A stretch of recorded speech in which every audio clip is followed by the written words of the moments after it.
En este triunfo del amor, ya en el versículo 14, que ahora va a comentar Adrián von Speyer sobre el capítulo 8 de la carta a los Romanos, este versículo dice así: los que se dejan guiar por el Espíritu de Dios son hijos de Dios. No es, digamos, ya el avance que hace Pablo.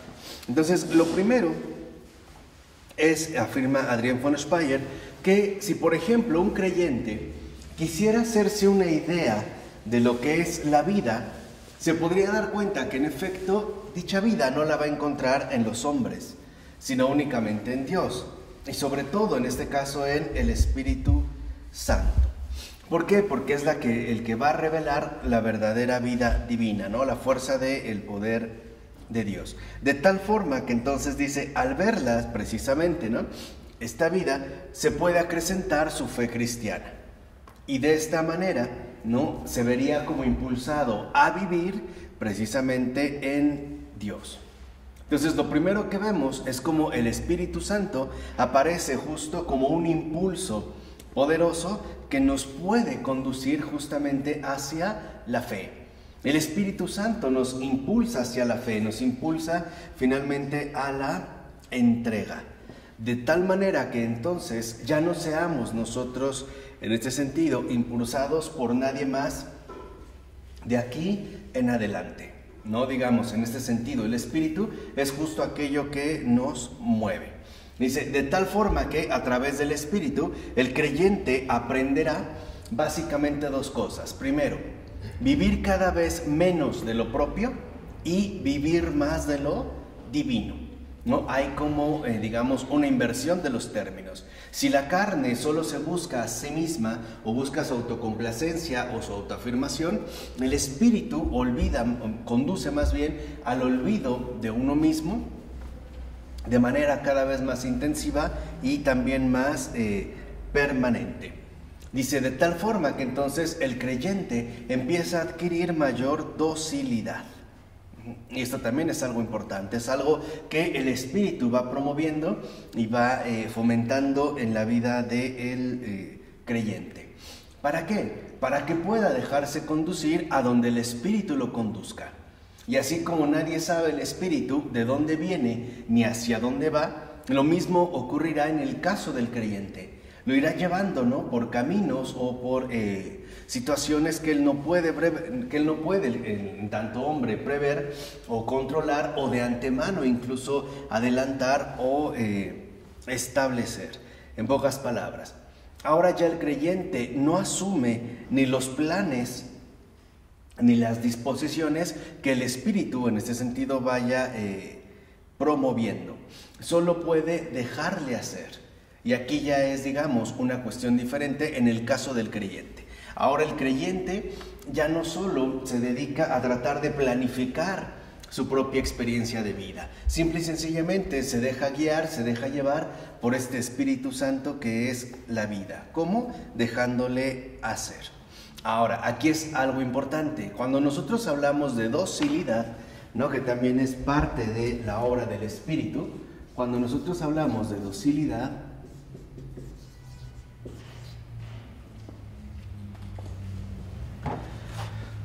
hay que darnos cuenta que, en efecto, dentro de esta docilidad, el creyente, ¿no?, poseerá una misión. Vamos a decirlo así, va a tener en ese sentido un encargo. Dice entonces, el Espíritu lo va guiando justamente, ¿no?, hacia los caminos que vaya disponiendo según la docilidad. Y es en esta docilidad es donde se va a ir elaborando, desarrollando la misión. Dice, ahora entendamos algo importante. Puede ser que Dios, por ejemplo, le indique cosas que deban ser realizadas y que incluso le marque fines que ha de lograr. O sea, a veces en la misión hay, por decirlo así, ya una cierta claridad con respecto a lo que se tiene que hacer, o bien a lo que se tiene que lograr. O sea, cuáles son los fines, en último término, hacia los cuales nos vamos a dirigir. Pero, como dice Adrián, esto es muy importante, también es posible que Dios exija de sus fieles, por medio del Espíritu, cosas que parecen difícilmente armonizables con las anteriores. como si las órdenes hubieran cambiado y señalaran hacia otro lugar. Entonces, lo que aquí nosotros debemos de reconocer es que la libertad del espíritu no puede cerrarnos, por ejemplo, a un horizonte estrecho de la misión. Más bien, la misión está basada en la docilidad o seguimiento que nosotros realizamos para tratar de mantenernos fieles a lo que el Señor va indicando. No, en este caso, vamos a decirlo así, a las sugerencias del Espíritu. Y aunque en un momento, por ejemplo, se nos invite a hacer algo, puede ser que el Señor ahora justamente nos proponga algo que nos parezca difícilmente, reconocible con las primeras indicaciones. Dicho de otra manera, la misión no solo se va a limitar a cumplir algo. Puede ser que dentro de esta docilidad el Señor ahora nos pida algo que parezca contrario a lo que en un primer momento nos sugirió. Por ejemplo, no sé, en Teresa de Calcuta, primero tiene un llamado para, la vida religiosa, que se va a ir con religiosas de Nuestra Señora de Loreto. No ingresará, estará en Irlanda. Pero una vez dentro, como ella dice, tiene un llamado sobre el llamado. Y ahora el llamado es dejar esta congregación religiosa. Primero que entre y después que se retire. Y esto es algo fundamental también de entender. ¿Por qué? Porque la misión hay que darnos cuenta que no depende tanto de lo que nosotros realizamos, sino que la misión se va a transformar en obediencia.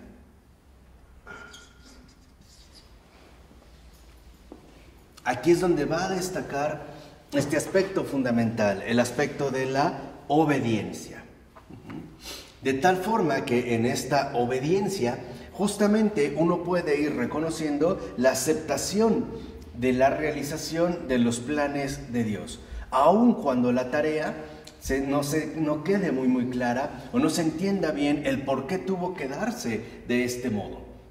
Esto es algo fundamental, porque si no podríamos hacer de la misión algo enteramente lineal, algo que nosotros ya tenemos muy claro y que nos podría privar de la libertad de espíritu que nos quiere transmitir el Señor para que en la docilidad la misión se realice siempre bajo el signo de la obediencia, ¿no? Y aquí nos aclara algo muy importante Adrian von Speyer.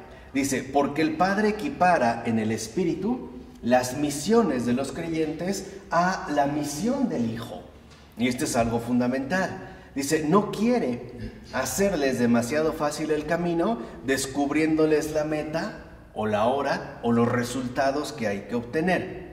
En virtud de esta equiparación, precisamente el Padre considera a los enviados como hijos suyos. Dicho de otra forma, es justamente en esta obediencia cómo se van a caracterizar o van a manifestarse los verdaderos hijos de Dios. Aun cuando sea algo que no entienden por completo o que no alcanzan a ver de manera clara, de manera contundente, aprenden a mantenerse ante todo en obediencia. Porque a veces la misión puede ser algo que tenemos muy claro, pero a veces no. O a veces no entenderíamos el por qué, no sé, a lo mejor se me invita a hacer algo y de repente dejarlo o y dirigirme hacia otra cosa, o simple y sencillamente como que no tengo la claridad suficiente sobre lo que estoy realizando. Pero lo importante no es tanto lo que hago, sino la obediencia o precisamente, ¿no?, en qué espíritu de obediencia yo me voy a poder mantener. De tal manera que, como dice Adrian von Speyer, aun cuando podamos nosotros percibir la proximidad más o menos inmediata de las dificultades que se vayan presentando, dice, nosotros sabemos que es importante mantenerse en obediencia. Entonces aparece realmente la filiación.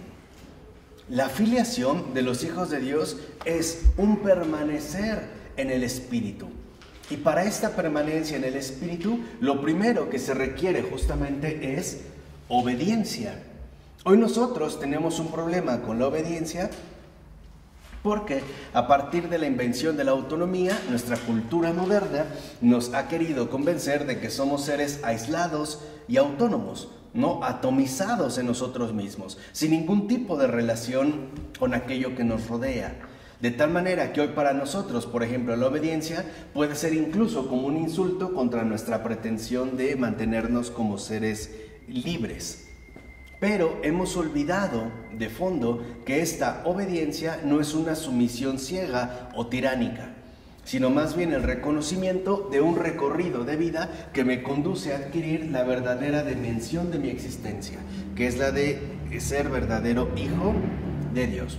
Así pues, vemos cómo el mismo Espíritu que impulsó al Hijo de Dios impulsa también a los pecadores hacia una fe cada vez más fuerte y amplia. Y por eso a veces no vamos entendiendo las cosas. ¿Por qué? Porque en la obediencia es justamente como nosotros vamos a poder ir fortaleciendo la fe. No tengo claro a lo mejor lo que el Señor está realizando o por qué las cosas se están dando de esta manera. Pero en la obediencia y en esta disponibilidad, la fe se hace fuerte y amplia. Y dice, y con ello, en efecto, busca que mediante este rasgo de obediencia, el Padre reconozca las características propias de sus hijos, es decir, el sello de la filiación. De tal forma, dice incluso Adrian von Speyer, por ejemplo, soledad, duda, tedio, cansancio, agotamiento, dolor. Todas estas situaciones están incluidas en el impulso del Espíritu. También pueden venir precisamente del Espíritu y vienen a ser en cierta medida para el que lo recibe como pequeñas señales de identificación del camino, un signo de que todo está bien, de que él puede llegar a ser hijo de modo distinto que Cristo, pero hijo plenamente amado.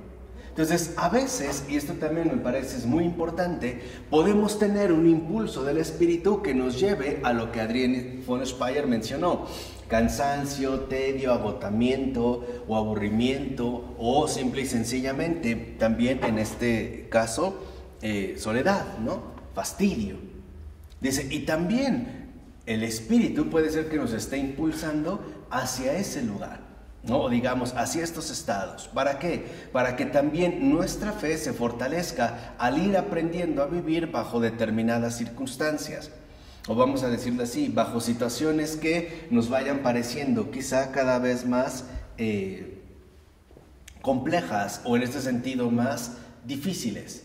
La idea aquí es que en la fe uno está también dispuesto a reconocer la aceptación de lo que Dios dispone. Y entonces empezamos a ver pues como de la docilidad, ¿no? Como las bases fundamentales que sostienen la misión son la obediencia y la aceptación. ¿Qué estoy realmente dispuesto a aceptar del Señor? Y qué sí y qué no. Esto tendrá que ver con la docilidad que yo mantenga en mi interior. ¿Qué es lo que quiero aceptar? O sea, ¿estoy realmente a aceptar los impulsos del Espíritu por aquellos caminos o resultados que me resultan agradables? ¿O realmente estoy dispuesto a aceptarlo todo? Incluso aunque no me guste, o incluso aunque me moleste, o por lo menos aunque me incomode. ¿Qué es lo que estoy dispuesto a aceptar? O mejor dicho, ¿hasta dónde estoy dispuesto a dejarme guiar por el Espíritu? Porque en esta aceptación, y esto es lo que quiere destacar Adrian von Speyer, en esta aceptación es donde se manifiesta la verdadera filiación. Dicho de otra manera, ¿qué es el Hijo de Dios? Dentro de este esquema que hemos presentado, ¿qué es el Hijo de Dios? La absoluta aceptación de la voluntad del Padre, tal y como el Padre lo ha dispuesto.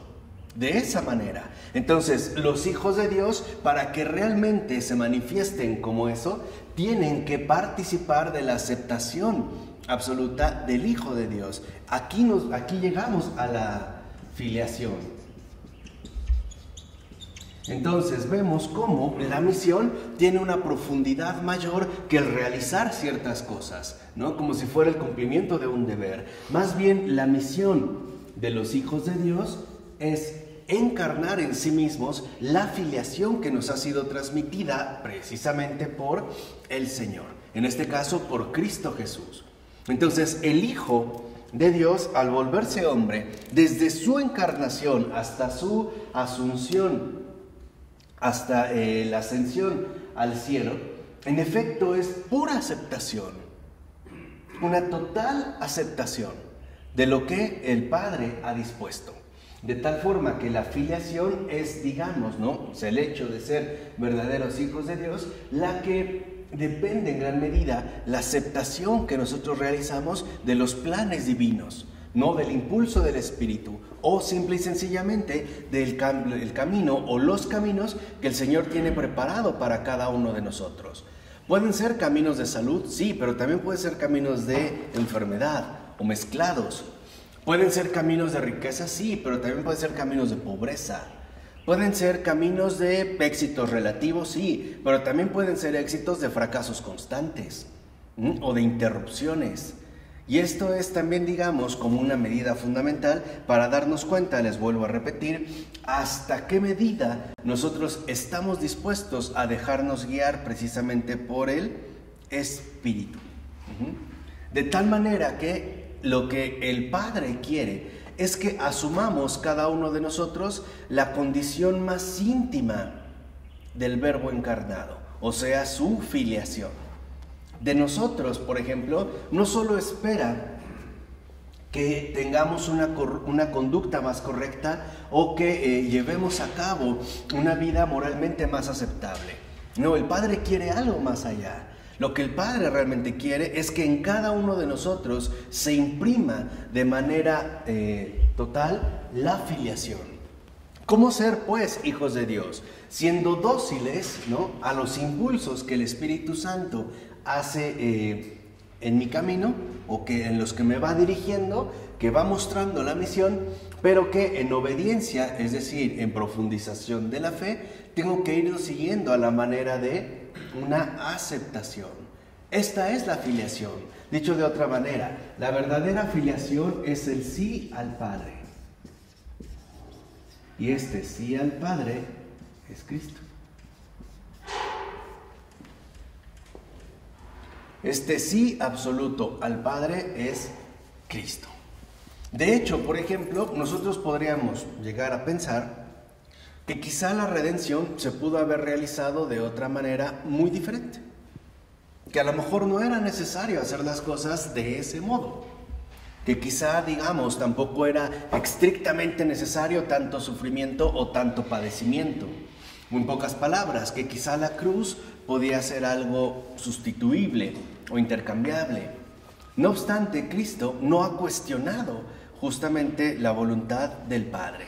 Ha habido una entrega total y una aceptación absoluta de la voluntad del Padre.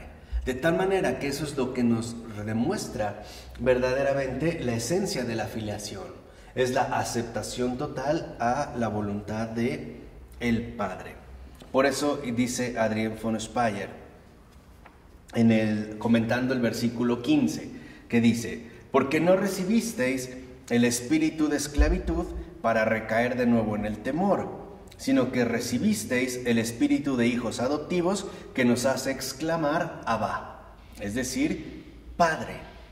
Entonces aquí ya es cuando vemos nosotros en este sentido algo importante. Primero, ya sabemos que Dios envió a su Hijo al mundo y con ello nos ha mostrado el ser del Hijo como su propiedad más íntima, es decir, en este sentido su filiación. Y Él aceptó este envío justamente por amor y ha estado dispuesto y realizó la tarea que el Padre le impuso y que además exigían los pecados del mundo. Dicho de otra manera, Cristo no viene por cuenta propia, viene porque es la voluntad del Padre, pero, y eso es fundamental, no viene obligado. Aquí sí, Él viene libremente, viene porque es un sí total al Padre. ¿Cuál ha sido la voluntad del Padre desde toda la eternidad?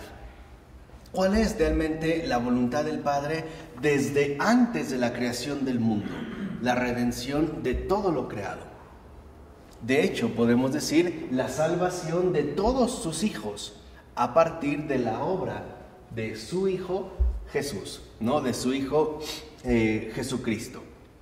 Este es, digamos, como una línea fundamental, porque a veces se tiende a pensar como que el Padre fuera malo, o por lo menos una especie de corazón endurecido que el Hijo solamente, digamos, logró aplacar, ¿no? Un poco como si el Padre no fuera amor y el Hijo sí. No, en realidad la voluntad del Padre es que todos nos salvemos. Y esto ha sido justamente lo fundamental desde el principio.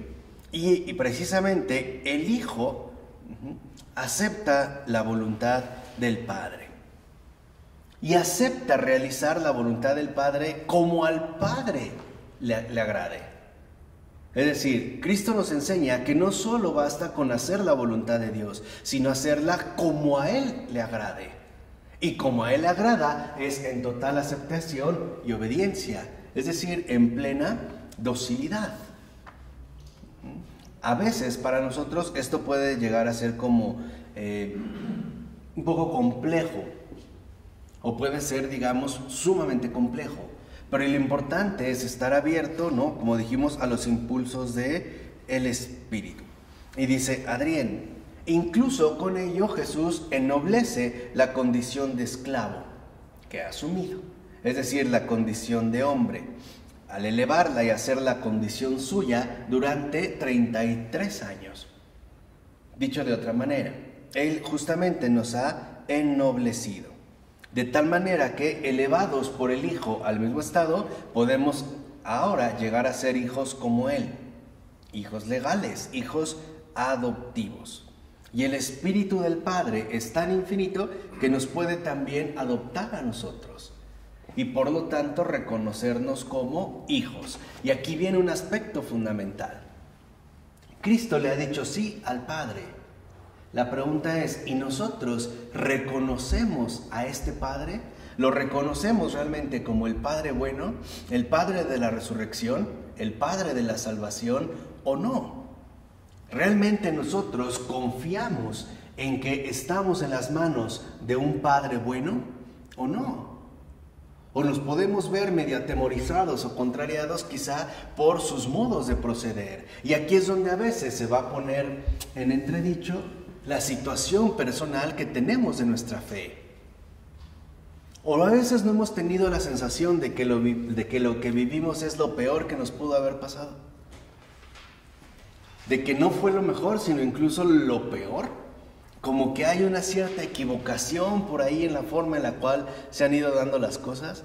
Es como decía Carlos de Foucault, ¿no? Decía Carlos de Foucault, el ser humano está dispuesto a aceptarle al Señor cualquier cruz, la que sea, menos la suya. Cualquiera, dice, menos la suya, ¿no? Una persona que era, no, porque esta enfermedad, yo preferiría incluso estar ciego o paralítico que tener que vivir esto, o tener que vivir con estos, o tener que haberme casado con fulano o sutano, o padecer esto. Dice, ¿por qué? Porque la cruz que se nos envía está a la medida. Esa sí nos aprieta. Es así, literalmente nos toca hasta lo más íntimo, ¿no? Lo más profundo que hay en cada uno de nosotros. Y esto es lo importante en la cuestión de la fe. Dicho de otra manera, en la fe no tenemos por qué tenerlo todo absolutamente claro, ni podríamos, ni podemos. Piensen, por ejemplo, el impulso del Espíritu con Jesús una vez que ha sido bautizado.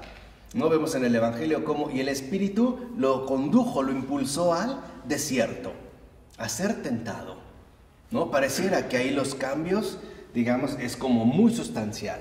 Entonces es importante que entendamos la misión como una recepción permanente, no como un plan aclarado. No sé si me explico. Esto es importante, o sea, la misión no es 2 más 2, 4 y se acabó, un proyecto administrado. No, entender la misión como una apertura permanente, una recepción continua, sin tener nunca la última palabra. Sí, o sea, la misión, digamos, que se me va en ese sentido, ¿no? revelando, que se me va encomendando, no tiene por qué ser una especie de misión aclarada y definida, como si ya lo supiera absolutamente todo. No, más bien tiene que ser una misión que en efecto está plenamente vinculada con la cuestión de la fe. Es el Señor el que va a ir en último término dando la última palabra. No puedo yo querer arrebatarle este plan. No, porque va al infinito. Claro, y esto me supera a mí, o sea, me supera. Entonces lo importante es que yo la viva con docilidad, con obediencia y en gran medida también con aceptación. Y es...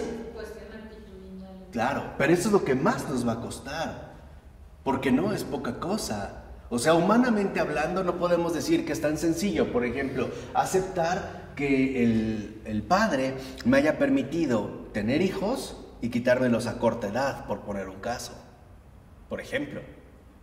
Ahí ya para nosotros como que estas situaciones definitivamente nos pueden escandalizar. Y por eso el Señor nos dijo, ¿no? Bienaventurado aquel que no se escandalice de mí, porque nuestra razón se puede escandalizar fácilmente. ¿Qué pasa, Sergio? A veces suena como misión imposible. Claro, exactamente. Y lo es, porque no es algo humano, a menos que uno realmente se deje inspirar, conducir y llenar por el Espíritu Santo. Si no, no. ¿Qué pasa? ¿No? Si no, no. O sea, la filiación es obra del Espíritu Santo. San Agustín tenía una respuesta para eso. Decía, si lo entiendes, no es Dios. Si lo entiendes, no es Dios. O sea, si te queda todo absolutamente claro, dice Agustín, no es Dios. ¿Por qué? Porque... puede ser. A ver, digamos que la vida creyente, la vida de fe, es como una especie de claroscuro. Hay momentos en los que tenemos muchas cosas claras, pero habrá momentos donde no tenemos absolutamente nada claro. ¿No? Es luz y oscuridad, como la pintura, el efecto de claroscuro, ¿no? Si lo ubican donde hay, digamos, zonas claras, pero zonas oscurecidas, y a veces, en efecto, tendremos que ir a tientas. Y esto es algo muy importante, porque los caminos del Señor no nos son conocidos. Son totalmente, por así decirlo, desconocidos, al menos para nuestro propio razonamiento humano. Es lo que decía Adrián von Speyer. Por ejemplo, a veces el Señor nos invita a momentos de soledad, o de agotamiento, o de fastidio, o de cansancio. ¿Por qué no aceptar que es algo que el Señor me está sugiriendo? O que el Señor me está, en ese sentido, proponiendo. Bueno, lo viviría con aceptación. ¿Para qué? Para que se vaya consumando y realizando en mí la obra de filiación que Cristo ha venido también a revelar al mundo. Y que es, digamos, la misión fundamental que se le ha encomendado al Hijo de Dios. O sea, que realmente se cumpla la voluntad del Padre, que todos seamos hijos, como decía San Pablo, que tengamos, se nos ha dado el mismo Espíritu de Cristo que clama Abba, es decir, Padre. Y aquí es cuando vemos, en efecto, la parte, vamos a decirlo así, complicada de la fe. Lo podríamos entender absolutamente. No, pero sí es el centro, en efecto, o sea, es el centro, digamos, de este sacrificio, porque es la entrega que se hace por nosotros, para nosotros, de parte de Dios mismo. O sea, en la médula concreta de que Dios nos ha amado hasta tal extremo, ¿no? Como le decía Juan, hasta tal extremo que se ha puesto a Él mismo contra la espada y la pared, ¿no? Te lo voy a resumir de esta manera muy sencilla. No es un juego la redención, ¿no? Desde el momento en el que Jesús se encarna, sabe todo lo que va a implicar. Y lo acepta y lo asume. Y lo va aceptando y lo va asumiendo en el día con día. No es como una obra teatral, ¿no? Que ya estaba todo escrito, ya no pasa nada. No, sí pasa. Porque también ha aceptado la debilidad humana. Aquí vamos bien, en este sentido. Cuando llega, por ejemplo, ¿no? Antes de la cruz, en Getsemaní, por ejemplo, que suda sangre, está la agonía, ¿no? Que vive, que ya no es una agonía, digamos, en ese sentido material, como va a ser en la cruz, que de cierta manera va a conducir a la muerte temporal de lo humano. Pero en Getsemaní, por ejemplo, al sudar sangre, es tal el abatimiento que vemos a un Jesús verdaderamente Dios y verdaderamente hombre que le sugiere al Padre, ¿no? De ser posible, haz que pase de mí esto. Y esto es algo que también nos dice a nosotros. En la vida humana, y eso es parte del centro de esta situación, podemos vernos en situaciones límite. Y no está mal pedirle al Padre que si es posible, nos lo quite. Pero que aprendamos a dejarle a Él la última palabra. Y esto es lo importante. Padre, de ser posible, aparta de mí esta situación, esta enfermedad, esta situación de vida tal. Pero que no se haga lo que yo quiero, sino lo que quieres tú. Ese es el sí. Ese es Cristo. Y en este sacrificio, precisamente lo que nos enseña es que es fundamental reconocer el amor extremo o absoluto de Dios por todas y cada una de sus criaturas, especialmente por los pecadores, que es, digamos, como la predilección de este amor. ¿Por qué? Porque este amor es misericordia. Ahora sí, Cristian, un poquito más. Sí. Nos vemos dentro de este sentido, digamos, como este gesto de amor. Entonces nosotros sí le podemos decir al Padre, Padre, de ser posible, aparta de mí esto, quítamelo, pero que no se haga lo que yo quiero, sino lo que quieras tú. O sea, aprender a sobreponerse. Por eso dice Adrián que este don exige de nosotros una respuesta. Es decir, se nos ha compartido la filiación, sí.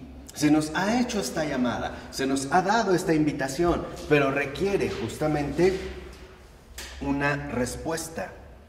Dice, esta respuesta consiste en un reconocimiento, pero también en un compromiso. Es decir, en reconocer la fe también como una responsabilidad. Fe dentro del amor, en la nueva esperanza que da la calidad de hijo. De tal forma que entonces nosotros podemos avanzar conforme a la voluntad de Dios sin miedo a fracasar. Y eso también es parte de otra manera. También es parte fundamental de la realización de la misión. Tal vez la misión no se está dando como nosotros esperamos, o se están dando situaciones totalmente ajenas o imprevistas, pero lo fundamental es darnos cuenta que esta misión ya no fracasa. Exactamente. Es triunfo absoluto. Ese es el triunfo del Señor, aunque a los ojos de los hombres acabe como un total fracaso. Piensen en el propio Jesús, ¿no? Por eso los discípulos que van de regreso a Emaús, los llamados discípulos de Emaús, pues van como decepcionados. Esperaban algo más, ¿no? Oye, pues como que habíamos puesto nuestras esperanzas en Él, pero pues murió y literalmente no pasó nada. Y sí es cierto. O sea, visiblemente no pasó nada. Aparentemente todo acabó en un total fracaso. Y van en este sentido, como decepcionados, ¿no? Más quizá, todavía más aún, como desanimados. Y nosotros vamos entendiendo que en efecto, esta misión ya no fracasa.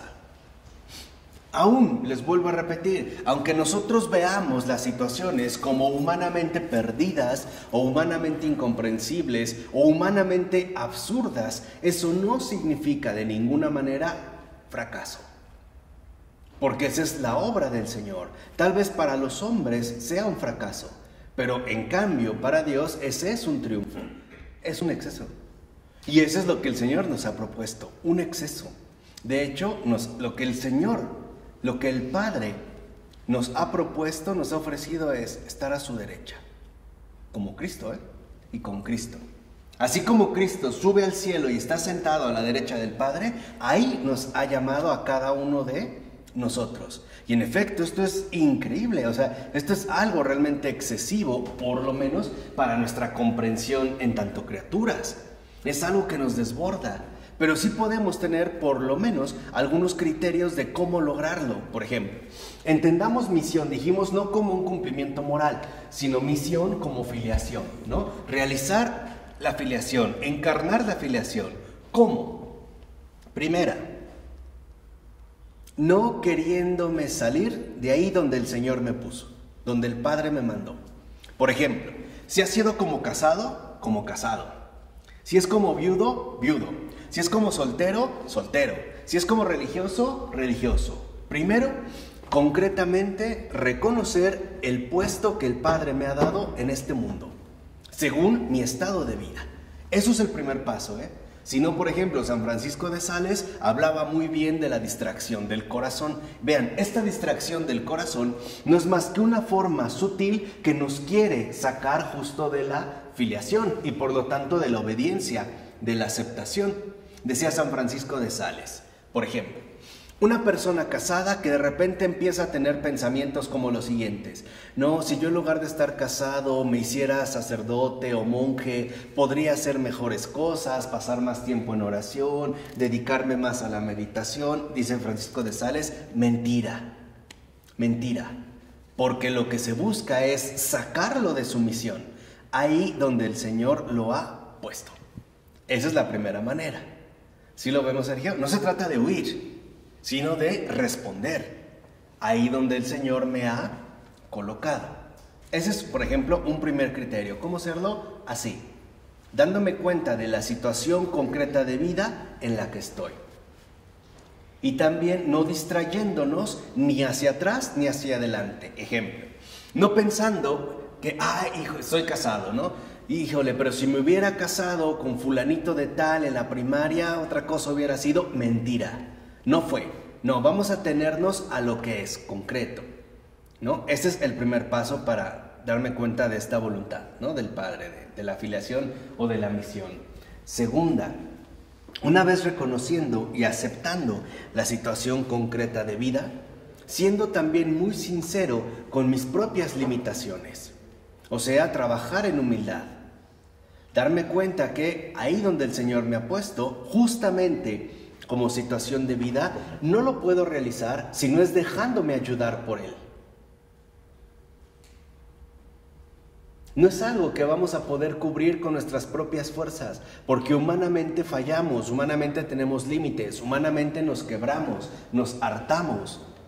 El Señor nos ha colocado ahí por una simple razón, no para jodernos, sino porque nos ofrece también su ayuda, es decir, su acompañamiento. Contamos con el Espíritu Santo, siempre. ¿Vamos? ¿No? En este segundo criterio, situación concreta de vida, su acompañamiento. Y tercer punto, y lo más fundamental, se nos invita a un abandono total en las manos del Padre. Así pues, la filiación, si lo ves en este caso, Sergio, ya no es tanto una cuestión activa, sino pasiva. Dejarme hacer por Él. Dejarme hacer por el Espíritu, que lo que quiere es conducirme al Padre. ¿Cómo me va a conducir al Padre? Por Cristo Jesús, por Cristo nuestro Señor. Esto es lo importante. Entonces, hay gente que dice, es que como que mi vida es muy monótona o muy gris.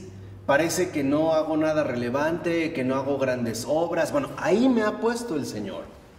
De hecho, por ejemplo, los trapenses, ¿no? Inspirados en el gran padre San Benito, definen la vida religiosa en base a la santidad ordinaria. Esa vida oscura, escondida y laboriosa, que de fondo es la vida ordinaria de cualquier persona. Una vida en la que aparentemente no sucede nada, en la que estamos inmersos en la rutina, en la costumbre, en el sentir que lo que hacemos es irrelevante, no tiene ningún valor, no tiene ningún sentido, pareciera que no trasciende, que no es llamativa, que en efecto es oscura, muy laboriosa, desgastante, desde el trabajo cotidiano e incluso agobiante con los hijos, los roces con el esposo o la esposa, las diferencias o conflictos con los familiares, con la gente que me rodea, el hartazgo, ¿no?, del ambiente en el que nos movemos, esa vida monótona y gris de la que hablaba, por ejemplo, también Santa Faustina Kowalska, un poco para que vean a lo que me refiero. Ahí donde el Señor nos ha colocado, ahí. Entender que dentro de esta situación lo que necesitamos es dejarnos llevar. Dejarnos, no buscar hacerlo por cuenta propia, sino más bien, como dijimos desde el principio, con docilidad. Esto sería, digamos, como el rasgo más importante y más sobresaliente. La vida que hemos tenido, así como ha sido, es la mejor para cada uno de nosotros. Así, como haya sido. ¿Por qué? porque esa ha sido la voluntad del Padre, que sobrepasa nuestra comprensión, pero que se dirige a la filiación de cada uno de nosotros. Y lo digo a propósito para que vean cómo nuestra razón fácilmente se suele escandalizar. Podemos decir, ¿cómo es posible que esto sea lo mejor? ¿De verdad fue lo mejor que tuviera tantos abusos, que atravesara esto, las carencias, aquello? O sea, humanamente no tiene sentido. Porque para nosotros lo mejor sería otra cosa. Es un poco para lo que ven, decir, ¿cómo puede ser esto algo bueno? Sí, sí lo es. Entender en manos de quién estamos. Por ejemplo, podemos decir desde Jesús que hubiera dicho, ¿cómo puede ser bueno que mi madre se quede viuda tan joven? ¿No? Que su hijo no la apoye o no esté con ella atendiéndola, ¿no? Y que incluso su hijo se va a ir y ella se va a quedar sola aquí, claro, ¿no? Con Juan, un apóstol, pero ¿cómo puede ser eso bueno? O que el hijo sufra tanto. Para los que a lo mejor tenemos hijos, sabemos lo difícil que es verlos sufrir. O sea, para los padres es verdaderamente doloroso ver sufrir a los hijos. Imagínense también el dolor del Padre al vernos sufrir a cada uno de nosotros. Por eso es importante pedirle al Señor, sobre todo en esta última fase de la Cuaresma, el don de la docilidad. Ser dóciles, ¿no? Ser dóciles a su espíritu. ¿De acuerdo? Vamos a dejar hasta aquí. En nombre del Padre, del Hijo, del Espíritu Santo.